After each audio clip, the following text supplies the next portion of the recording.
I would like to welcome you to the Health and Safety Podcast. My name is Michael Wong. I am the founder and executive director of the Physician-Patient Alliance for Health and Safety. This clinical education podcast is made possible by an unrestricted grant from Medtronic. We're talking today about end-tidal CO2 monitoring during conscious sedation, and I have with me two distinguished physicians, Dr. Matt Couric and Dr. Richard Merchant. The two of you co-authored an editorial, Yesterday's Luxury, Today's Necessity, after the Canadian Anesthesiologists Society published its revised 2012 guidelines to the practice of anesthesia. For the listeners not familiar with who you are, could you give us a brief background about you? Dr. Couric, perhaps you'd start. Yes, I'm a professor of anesthesia at the University of Toronto. I have a particular interest in patient safety and participated and still participate as a member on the committee that writes the guidelines at the time when this issue was addressed. Dr. Merchant was the chairman of that committee. And in that capacity, we were interested in the role of perioperative respiratory monitoring. Excellent. Dr. Merchant, perhaps you could give us a brief background. Yes, Dr. Richard Merchant is my name. I'm a clinical professor of anesthesia at the University of British Columbia. I'm a clinician in the Royal Columbian Hospital, which is a slightly peripheral but teaching hospital associated with UBC. And at the time we wrote this editorial in 2012, I was chairman of the Standards Committee of the CAS, a position from which I have subsequently stepped down. And tell our listeners what you concluded in your editorial, or why you felt the need to write it. The editorial followed up on the changes which were made in the Canadian, what's called the guidelines to the practice of anesthesia. This is a document that was written way back in 1975 and has been actively reviewed and updated by the committee as time went on. And at that time, a new document was published each year, and we took the opportunity to write an editorial which emphasized the changes which had taken place in the current year. In 2012, we introduced guidelines for the monitoring of sedated patients in the recovery room, and we wanted to bring that to people's attention. The use of capnography is widespread in operating rooms where the patients are under general anesthesia or sedation, but is typically much less used in other areas where patients are sedated, and particularly, for example, in our milieu, in the PACU, patients may go in sedated and not be routinely monitored with capnography to ensure their ventilation is adequate. We had introduced this as a change, making this a strongly recommended practice. So why do you think that, as you mentioned, capnography monitoring is standard equipment in the OR? Why do you think that it isn't used as much for patients that are outside the OR, that are sedated? This is an evolutionary thing, and it's common for many of the monitors that have been introduced over time. Initially, they're used in the setting of the highest intensity, which would typically be the operating theater, and then they subsequently, as they become more easily available, less expensive, more reliable, they are seen as being useful in other areas. And so capnography has been used in the operating room traditionally, again, or initially, with patients whose airways, windpipes had been instrumented, and for whom the anesthesiologist was taking direct responsibility for moving air in and out. And capnography allows an assessment that is taking place in an adequate fashion.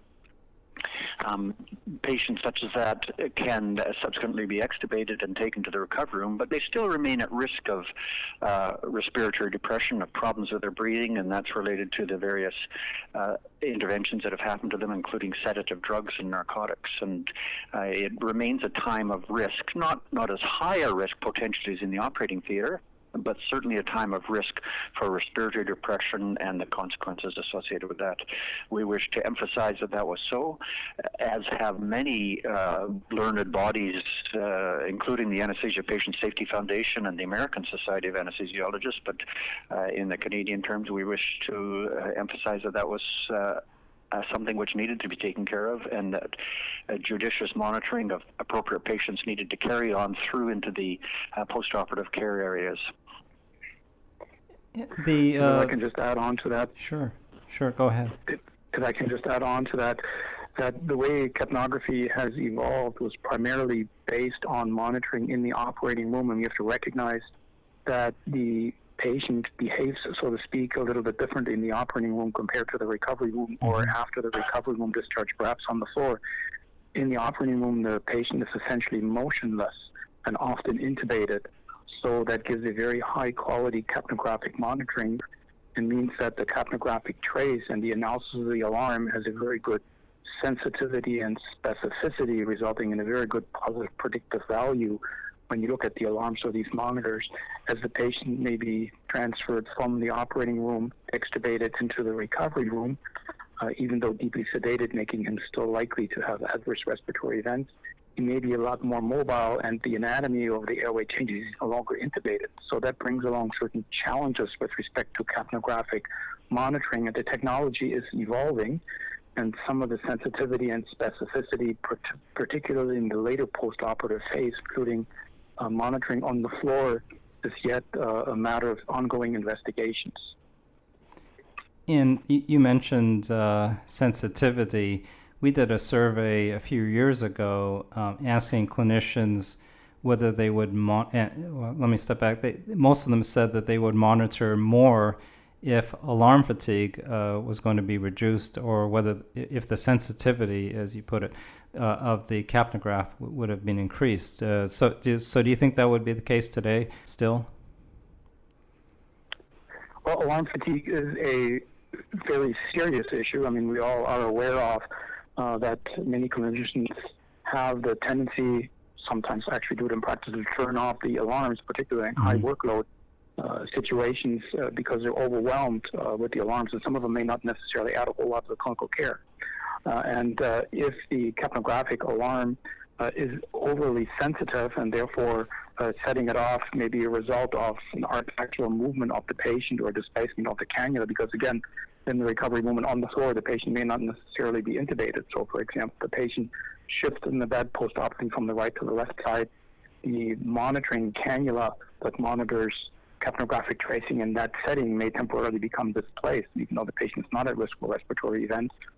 It may still alarm just simply because the cannula gets displaced.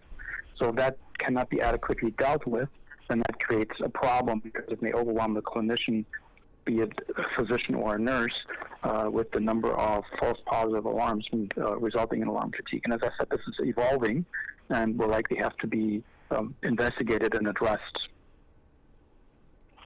And that's quite true. But the point that really must be made there is that alarm fatigue or having false alarms is not a reason not to use devices to ensure that your patients remain safe. The challenge there is to develop the either technology or the non-technological solutions to work around that. And for example, in Vanderbilt, they did some studies on postoperative capnography on the ward. Now, our paper referred to the PACU, which is a bit of a different setting, but on the ward where they adjusted the alarms and made it so it was more reliable a technique. So that's an ongoing area of work, but it's not a reason not to use this type of monitoring technology.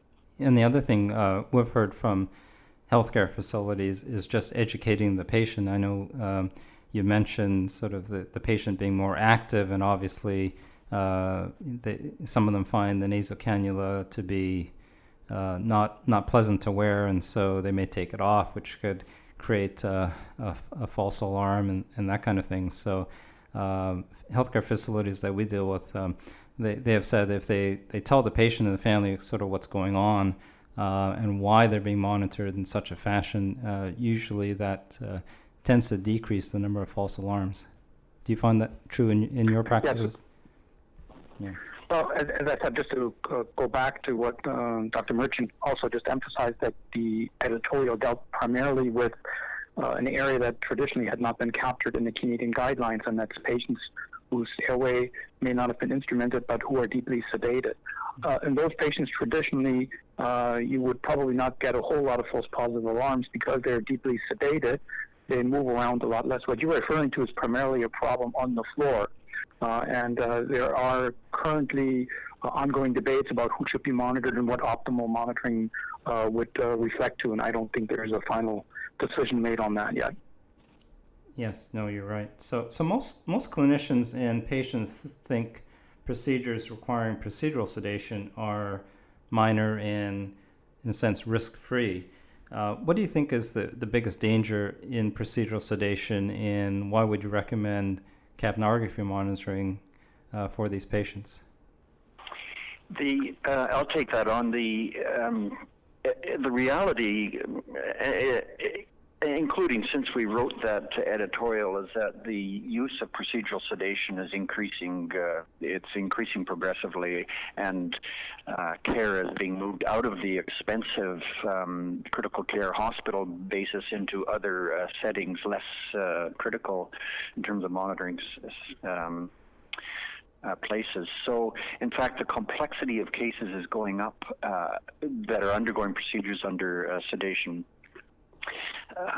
And they're being moved around. I think that's the biggest change. The positive change is that the technology is improving. It's becoming simpler. There are a variety of alternatives to just simple CO2 monitoring. There are some monitors which, and I wouldn't go into this in detail, but are addressing ventilation rather than carbon dioxide movement, and they may provide different advantages, and they're cheaper. The cost is no longer a prohibitive block, so there's no reason that places should not consider using them. Typically, when they are introduced into areas, unfortunately, it's because there's been a crisis. And that's the wrong time to introduce a patient safety tool. The patient safety tool should be introduced prior to there being a crisis. Yeah, well, certainly, we've heard of a lot of instances where a hospital has had an adverse event or tragically a death, and then they institute continuous monitoring. And what you're recommending is try to tackle the problem before an adverse event or sadly a death will occur. Yeah, proactive. If I can add on to that, and you asked about the risk of sedation or particular procedures, so for example, colonoscopic procedures. So there's certainly the difference in the risk of the procedure itself and the sedation care. So I'm just focused on the sedation care, and that risk may be linked to the depth of sedation. So we have to recognize that there's a reasonably good evidence to support capnographic monitoring, respiratory monitoring for deeply sedated patients. Hence, we wrote that particular editorial. Not surprisingly, evidence for lightly sedated patients is not very strong. Now, there's the whole area of that. If you give something intravenously, that a patient for whom you intend to give mild sedation may temporarily pass in a state of deep sedation before the anesthetic then distributes in the body, and then he ends up in the targeted sedation. That's a different area. But to go back to what you said, I think the risk is probably related to the depth of sedation and includes, by and large, respiratory complications. So I think in order to minimize those, the practitioner would probably be well advised to see what depth of sedation the patient would actually be best served for, given the patient's comorbidities, the resources, and the particular procedure. In other words, don't unnecessarily oversedate the patient, because there are some recent publications out there that certainly call into question whether deeper levels of sedation may indeed be linked to increasing adverse outcomes, and if they're really in question, if they're really always needed and in the best interest of the patients. If you determine that, given the patient's comorbidities, the procedure, and the resources that you have available, that this patient would be best served with deeper levels of sedation, then obviously monitoring for respiratory compromise and early intervention would probably be one of the key strategies to minimize the risk to the patient. And that would, in my opinion, as stipulated by many guidelines, including the Canadian guidelines, appropriate respiratory monitoring, in our case, for example, capnographic monitoring. In the title of your editorial, Yesterday's Luxury, Today's Necessity, as an attorney, I find that title interesting in the sense that I think what that title suggests is a change in the standard of care. One where yesterday where it might have been considered optional, but today it's maybe considered a necessity. Is that what you guys intended by that title? Yeah, that's correct. I think that it's the awareness about sedation causing respiratory problems is a relatively new thing. You know, the obstructive sleep apnea question, that term wasn't really used in anesthesia until the turn of the 21st century. I think the first incidence of its use in an anesthetic article is in 2002, and now everybody has obstructive sleep apnea. Mm-hmm. So before that, there were instances of patients suffering complications on the ward, or actually even in the OR a little bit before that. That's another story. Or in the recovery room, and people just thought it was bad luck. But it's become more and more clear that these are predictable side effects of drugs, and this is why the Anesthesia Patient Safety Foundation took this on as a effort back around 2006, 7, 8, and has published several articles in their newsletter about capnographic monitoring, and so that's why perhaps the term was that it was a luxury back at the beginning of this century, but. These events are absolutely predictable. The evidence is completely there that this type of event will happen, and it's predictable in a certain volume. And I can't quote you those numbers off the top of my head, but that's why as clinicians, one of our primary goals is the safety of the patient and the quality of the patient care becomes the thing which we say that we must have, not necessarily because the courts say we must have it, that it's when you bring up the judiciary, we're not talking about the judiciary, we're talking about giving safe patient care. And so for us as clinicians, it becomes a necessity that we have to push our administrations to purchase these devices and to use the devices. Yeah, certainly I think in medical standards of care, it should be physicians and clinicians that decide what the standard of care should be and shouldn't be for some judge and jury who probably have no medical training at all to decide what the standard of care is. That said, I know your article referred to the Canadian Medical Protective Association and has reminded its members that the courts acknowledge a possible lag between the time a clinical practice guideline is published and the time it is accepted into clinical practice. Do you think that gap has closed in the 5 years since you wrote your article? I would have thought so. Certainly in my own recovery room, now most of us, I guess we don't have experience with knowing what happens everywhere, but in my own recovery room, capnographic monitoring has become much more common. And certainly in the OSA population that I referred to, we should probably also emphasize that our guidelines are not rules. They're standards established by a peer group of clinicians advising what you're likely best to consider doing, and in my hospital, that is happening. Patients who are on a ventilator in the PACU, again, a few years back, they didn't necessarily have CO2 monitoring, but today that's the routine, and we're suggesting that needs to go beyond ventilator to patients who are at risk of respiratory depression for whatever reason, including obstructive sleep apnea history and that sort of thing, and in fact, it's happening. It's a small expense considering what the potential is. Yeah, no, absolutely. Yeah. If I can add on. Yeah. Certainly. If I can add on to that, so I also wear the hat of the regulator in the sense of that we inspect some of the premises, particularly off-site anesthesia. And I can tell you from my experience, these data are not published, is that there still seems to be a considerable lag between the time of that editorial and the guidelines to monitor capnographically the respiratory status of the patient when deeply sedated.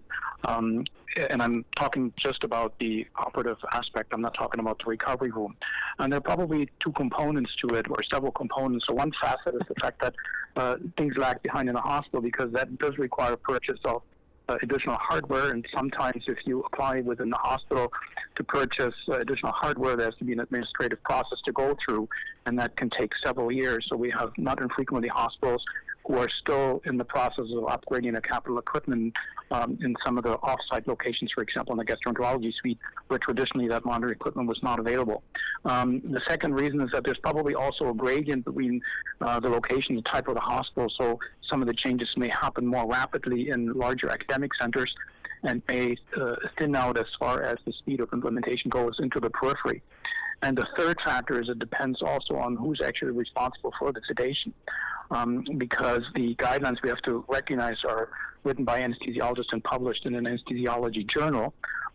So they're not necessarily abided by non-anesthesiology physicians, so physicians in the emergency room, ICU physicians, or gastroenterologists who are providing sedations, even if in the hospital, and may not necessarily use this capnographic monitoring.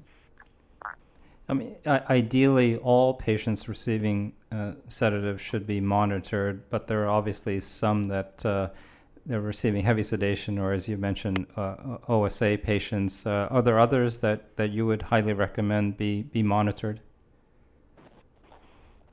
As I said, for the procedure, it really depends on the level of sedation. So we did not indicate that every sedated patient should be monitored. We reviewed the literature at the time of writing this editorial, and as written in an editorial, there's reasonably good evidence to support the use of capnographic monitoring for deeper levels of sedation.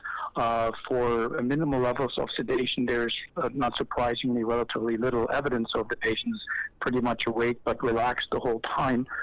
There's probably no evidence that the use of capnographic monitoring decreased the incidence of adverse respiratory event, but for deeper levels of sedation, there certainly is.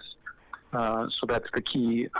That's the key aspect of it. So it probably doesn't depend on who does the procedure, where you do the procedure. It just depends on obviously the patient's risk factors, but then the level of sedation.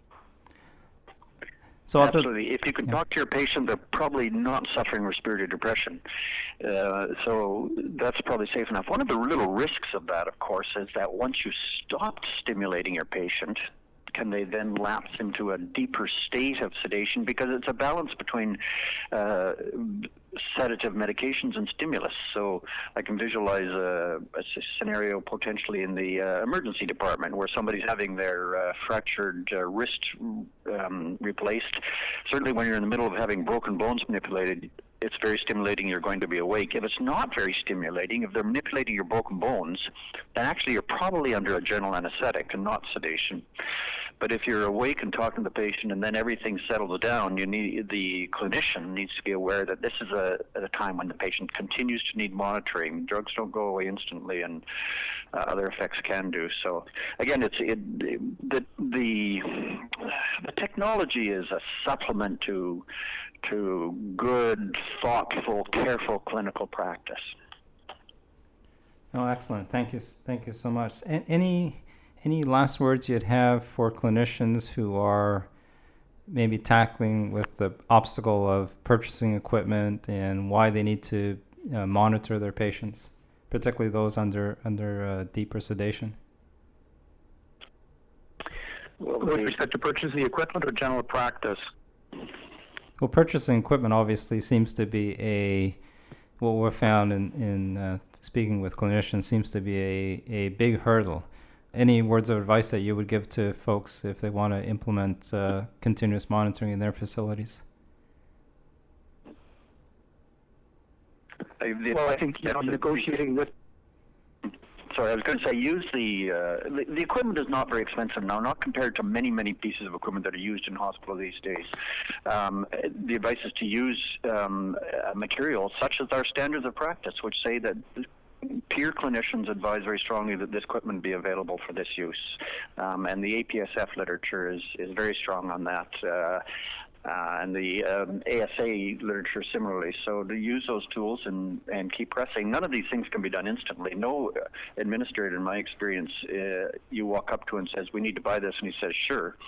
But the clever administrators say, I do have lots of money. I just need to choose where to spend it and to make a case that this is a very useful place to spend it. Even with the technology, if you look at the articles, the incidence of respiratory complication was never zero. So by implementing the technology, you certainly don't eliminate the risk of adverse respiratory events. So my key message to clinicians, even when implementing this technology, do not be lulled into a false sense of safety and security, or sometimes thinking that because you have the technology, you're invincible. You may actually be more liberal in the administration of sedative. You may be easier to be distracted because you think capnographic monitoring is taking over the vigilance. So always be very mindful and use it as an added level of safety, but not as a substitute to good clinical judgment and vigilant care. Excellent. Thank you so much, both of you, for joining me on this discussion of end-tidal CO2 capnography monitoring. And it sounds like part of an issue could be the awareness of the need for monitoring, particularly of patients undergoing deeper sedation, and the need for monitoring in those cases. This clinical education podcast is made possible by an unrestricted grant from Medtronic.